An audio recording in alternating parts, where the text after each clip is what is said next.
Now let's take a look and dig into the arrangement view. Again, if you have access to the projects in the project folder, find this demo song, Vitamins by Jethro. This is also available directly from the Ableton Live site, so you can follow along from there if you wish. After you've loaded this song in, go ahead and press the Tab key, and we're into Arrangement View where we're going to be exploring now. The layout of the Arrangement View is where we're going to start, and you can see many things are similar. Over to the left we have access to the browser that's exactly the same. Across the top we have the control bar sections, which are the same. Here we have an overview, but this is actually more helpful to us because the overview is a mini view of our actual arrangement down here.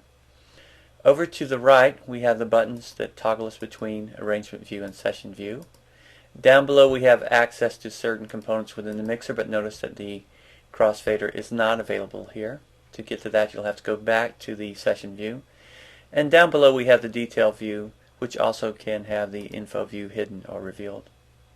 Okay, so I'm going to go ahead and hide this for a while so that we can look at the different sections.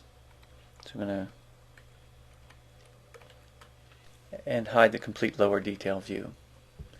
Now up here across the top, the overview again can be hidden by Command Option O. So if you don't see it, you can pull it up. I'm clicking and holding, and you can see already that I have the magnifying glass. We know we can zoom by pulling down, we zoom in. Pushing up, we can zoom in. Also, if you click and hold anywhere within this rectangular box and drag left or right, you can move forward in time in the song or later in time in the song. Additionally, by clicking in any single location, you can jump immediately to that point in time.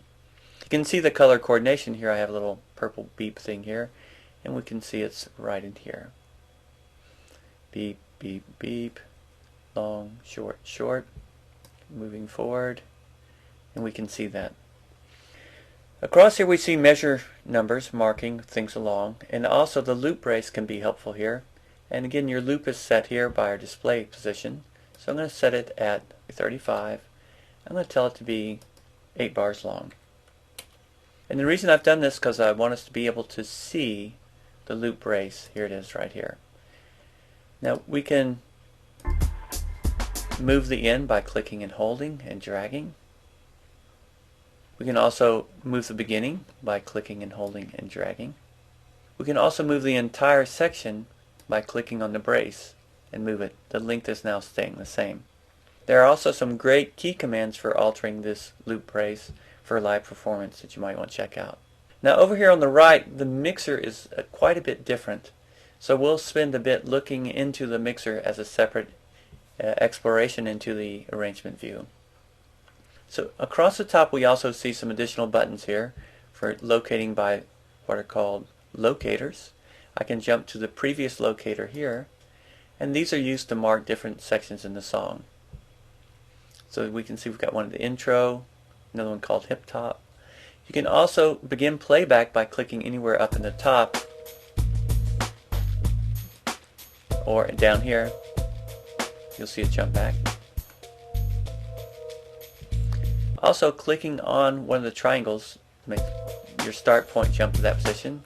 So now every time I restart, it'll start from that locator. Okay, so I'm going to scroll forward here, get to another locator, and click on it.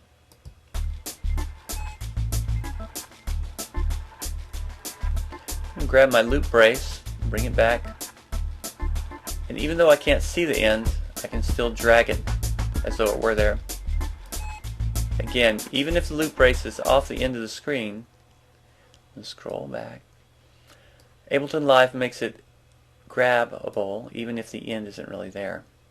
That's a nice asset. Okay, so I've shortened this up to 4 bars, and loop is on. So we should see loop engage.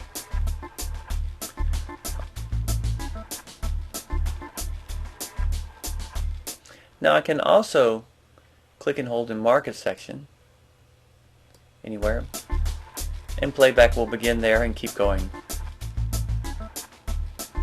If I'm wondering what this section is right here, I can simply click and drag across it. I'm going to click on its solo button, and we hear just that.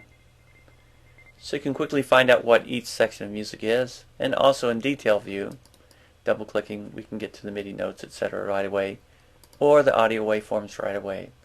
Again, even though the clip appearance is not the same as what we've seen clips to be over in the session view, once we create an arrangement, we're actually creating some new clips. You can actually drag these into your clip browser and save them. So if you got a new section over here you created as you created your song / arrangement, you can save those as unique clips. Okay, so that's a quick overview of the arrangement view. In the next section we'll dig into some of the details a bit more.